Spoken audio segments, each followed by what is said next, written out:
साथियों नमस्कार।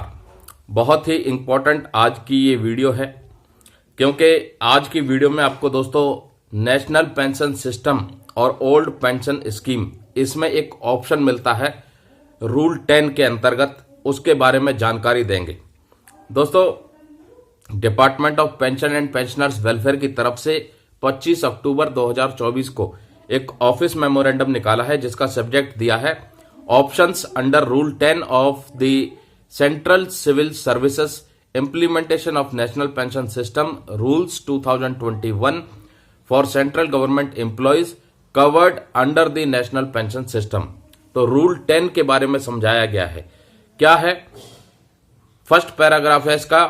The undersigned is directed to say that the rule 10 of Central civil services implementation of national pension System Rules 2021 provides for option to be exercised by every central government employee covered under national pension system for availing benefits under national pension system or old pension scheme in the event of death of government servant during service or his discharge on the ground of invalidation or disablement। जो central civil services implementation of national pension system का rule 10 है, वो आपको option provide करता है exercise करने के लिए प्रत्येक सेंट्रल गवर्नमेंट एम्प्लॉय को जो नेशनल पेंशन सिस्टम के तहत कवर्ड है, वो बेनिफिट अवेल कर सकते हैं या तो नेशनल पेंशन सिस्टम का या ओल्ड पेंशन स्कीम का। अगर उनकी डेथ हो जाती है सर्विस के दौरान, या फिर वो डिस्चार्ज हो जाते हैं invalid on ground of invalidation और डिसेबलमेंट, इस संदर्भ में रूल 10 जो है वो ऑप्शन प्रोवाइड करता है कि आप जो बेनिफिट है वो नेशनल पेंशन सिस्टम के तहत लेना चाहते हैं या ओल्ड पेंशन स्कीम के तहत लेना चाहते हैं। अब आगे क्या कहा है?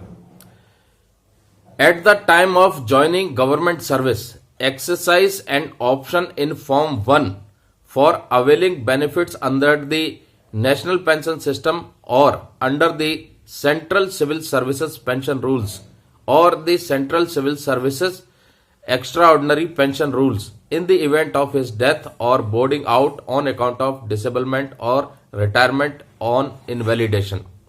Government servant who are already in government service and are covered by the national pension system shall also exercise such option।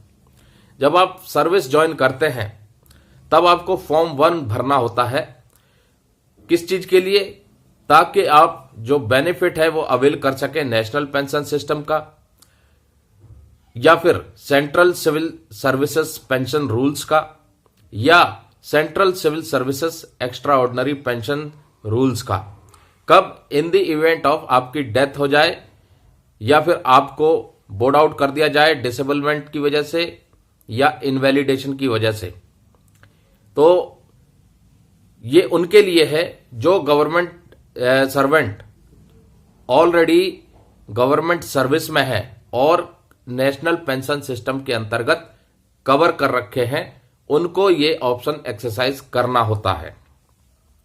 Every government servant shall along with option in form 1 also submit details of family in form 2 to the head of office।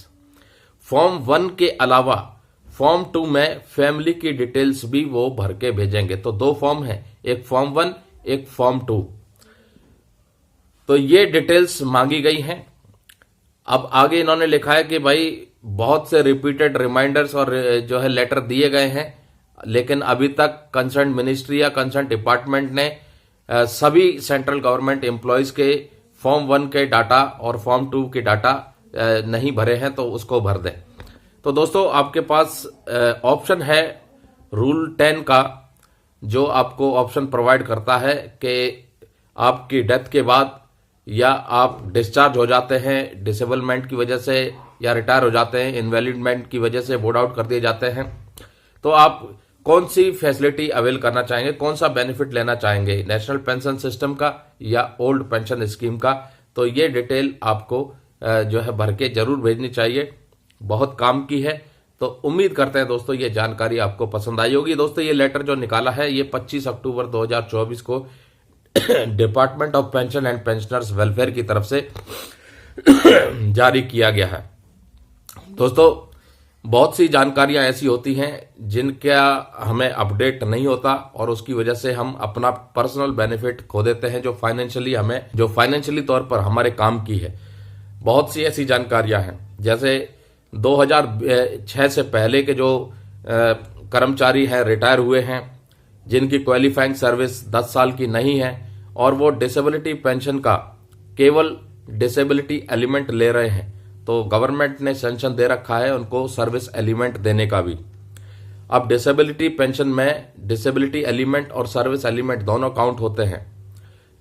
तो जो उनकी disability pension refix होगी वो होगी जिस date से वो board out हुए थे, लेकिन उनको जो एरियर मिलेगा वो 1 जनवरी 2006 से मिलेगा सर्विस एलिमेंट का, और जो ग्रेचुटी वगैरह उनको पहले मिली होगी वो उनकी रिवाइज पेंशन रिवीजन की वजह से जो एरियर बैठेगा उसमें से उसको एडजस्ट किया जाएगा। तो बहुत सी ऐसी जानकारियां हैं जिसके बारे में जानकारी ना होने की वजह से बहुत फाइनेंशियली लॉस पेंशनरों का हो रहा है। तो इसलिए चैनल से जरूर जुड़े रहिएगा, सब्सक्राइब करें, नोटिफिकेशन बेल को ऑल पर क्लिक करें और इस वीडियो को शेयर करें। नमस्कार, जय हिंद, जय भारत दोस्तों।